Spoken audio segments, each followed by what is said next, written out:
We were in the South Atlantic Ocean, in the latitude of the island of Fernando Noronha, about 40 degrees 12 minutes south, on board the bark H.G. Johnson, homeward bound from Australia. I was the only passenger, and we had safely rounded Cape Horn, with the barometer at 28 degrees 18 minutes, and yet had somehow miraculously escaped any extremely heavy gale, had light northerly and easterly winds till we reached 20 degrees, and thence the southeast trades were sending us fast on our way to the equator. I sat on deck smoking my pipe, with a glorious full moon shedding its bright pathway across the blue waters, and chatting with the first mate, a man of some 58 years of age, who had followed the sea since he was a boy. For 20 years or more he had been a mate or captain, and many and varied were the experiences he could relate. A thorough sailor and a skillful navigator, he was as honest as the day is long, had a heart as big as an ox, and was an all-around good fellow and genial companion. Some of his yarns might be taken cum grano salis, yet he always positively assured me that he was telling me the truth. An account of a voyage that he made in a whaler from the Southern Ocean to New Bedford seemed to me worthy to be repeated.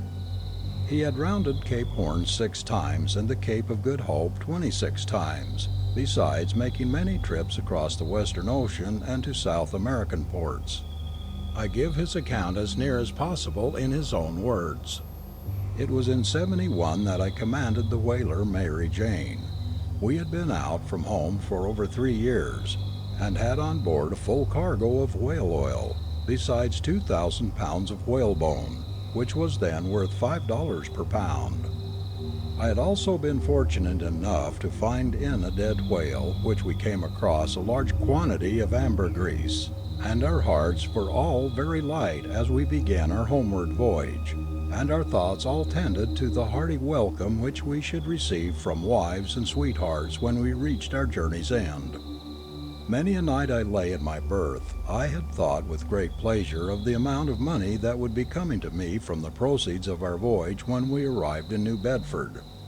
I calculated that I had made $12,000 as my share of the proceeds of the whalebone and oil, to say nothing of the ambergris, which I well knew would bring at least $20,000, and one half of which belonged to me.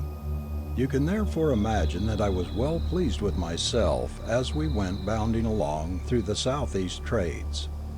We crossed the equator in longitude 36, and soon after took strong northeast trades, and all was going well as I could wish. We had put the ship in perfect order, painted her inside and out, and you would never have recognized her as the old whaling ship that had for 3 years been plying the Southern Ocean for whales. Never shall I forget the old bull whale that we tackled about 2 degrees to the south of Cape Horn, but that is another story, which I will give you another time. We had just lost the northeast trades and were entering the Gulf Stream. I sat in my cabin with my chart on the table before me rolled up. I had just picked our location on it, and was thinking that in a week or more I should be at home, surrounded by those near and dear to me, and relating to them the story of my great good fortune. It was always my custom to work up my latitude and longitude about 4 o'clock in the afternoon, and then after supper pick off her position on the chart, have a smoke, and perhaps just before retiring a nip of grog. And then at 8:30 o'clock, as regular as a clock, I would turn in. I am a great smoker, and this day I had been smoking all the afternoon, besides having had 2 or 3 nips. We had a dog on board whom we called Bosun, who had been out with us all the voyage, and who was afraid of nothing. He had endeared himself to every man on board, and when Bosun took water, something very serious was in the wind. This night, as I sat in the cabin, I heard a most dismal howl from Bosun, and called out to the mate to know what was the matter with the dog. He replied that he reckoned some of the men had been teasing him, and the occurrence soon passed from my mind. Suddenly I saw someone coming down the after companionway into the cabin. I supposed at first it was the mate, and wondered that he had not first spoken to me. But then I noticed that he wore clothes I had never seen on the mate, and as he advanced into the cabin I saw his face. It was the face of a man I had never seen in my life. He was thin and pale and haggard, and as he advanced he looked about the cabin and at the rolled-up chart on the table. There seemed to be an appeal in his eyes, and then there swept over his face a look of intense disappointment, and before I could move or speak, he had vanished from my sight. Now I am a very practical man, and I at once straightened myself in my chair and said to myself, "Well, old man, you smoked one too many pipes today, or else you've had one drink too much, for you have been asleep in your chair and seen a ghost." I was quite satisfied that I had had a dream, especially as I called to the mate and asked him if he had seen anyone come below. He said no, that he had not left the deck for the last hour, and the man at the wheel, directly in front of the door, was sure no one had entered the cabin. So I convinced myself that I had had a very vivid dream, though I could not help thinking of the matter all through the next day. At 8 o'clock the next evening, I sat in the same place with my work just finished, and the chart rolled up on the table before me, when suddenly the dog's dismal howl rang through the ship, and looking up I saw those same legs coming down the after companion. My hair fairly stood on end, and yet today surely I was wide awake. I had only smoked one pipe all day, and had not touched a drop of liquor. The same wan, emaciated figure walked into the cabin, glanced inquiringly and appealing at me, and again there spread over his face that look of utter disappointment, as if he had sought something and failed to find it, and again he disappeared. I rushed on deck to the mate and told him all I had seen the last 2 nights, but he made light of it, and assured me I had been asleep or smoking too much. He did not like to suggest that I had been drinking. Still, I could see that the thought that came into his mind was, "The old man has seen him again." I gave up trying to convince him, but requested that the next night, from 8 to 8:30, he should sit with me in the cabin. How the next day passed I cannot tell. I only know that my thoughts never left that ghostly visitant, and somehow I felt that the evening would reveal something to me and the spell be broken. I made up my mind I would speak to the thing, whatever it was, and I felt a sort of security in the presence of the mate, who was a daring fellow and feared neither man nor the devil. Neither rum nor tobacco passed my lips during the next day, and 8 o'clock found the mate and I sitting in the cabin, and this time the chart lay open on the table beside us. Just as 8 bells struck, the dog's premonitory wail sounded, and looking up we both saw the figure descending the cabin stairs. We both seemed frozen to our seats, and the strange weirdness of the whole proceeding cast the same spell over the mate and me alike, and we were both unable to move or speak. Slowly the figure proceeded into the cabin and glanced around without a word, but with the same expectant look on his face. His form was even more wasted, his cheeks sunken, and his eyes seemed almost out of sight, so deeply were they set in their sockets.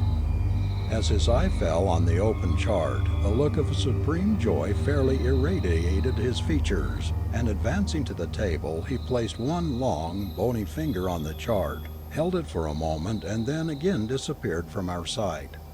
For 5 minutes after he had left us, we sat speechless. Then I managed to say, "What do you think of that, Mr. Morris?" "My God, sir, I don't know. It's beyond me." Then my eyes fell on the open chart, and there where the finger had been was a tiny spot of blood, exactly on the point of longitude 63 degrees west and latitude 37 degrees north. We were then only about 50 miles distant from that position, and immediately there came to me the determination to steer the ship there, so I laid her course accordingly, and posted a lookout in the crow's nest. At 5 o'clock in the morning, just as the east began to grow gray, the lookout called out, "Boat on the lee bow," and as we came up to it we found 4 men in it, 3 dead and 1 with just a remnant of life left in him. We sewed the 3 bodies in canvas and buried them in the ocean, and then gave all our attention to restoring life to the poor emaciated frame, which I then recognized was the very man who for 3 successive nights had visited me in my cabin. By judicious and careful nursing, life gradually came back to him, and in 4 days' time he was able to sit up and talk with me in the cabin. It seems he commanded the ship Promise, and she had taken fire and been destroyed, and all hands had to take to the boats. 10 were in the boats at first, but their food had given out, and one by one he had seen them die, and one by one he had cast the bodies overboard. Finally he lost consciousness and knew not whether his 3 remaining companions were dead or alive. Then he said he seemed in a dream to see a ship and tried to go to her for help, but just as he would be going on board of her, something would seem to keep him back. 3 times in his dreams he tried to visit this ship, and the last time there seemed to come to him a certain satisfaction, and he felt that he had succeeded in his object. Turning to my table, he said, "Let me take your chart. I'll show you just where we were."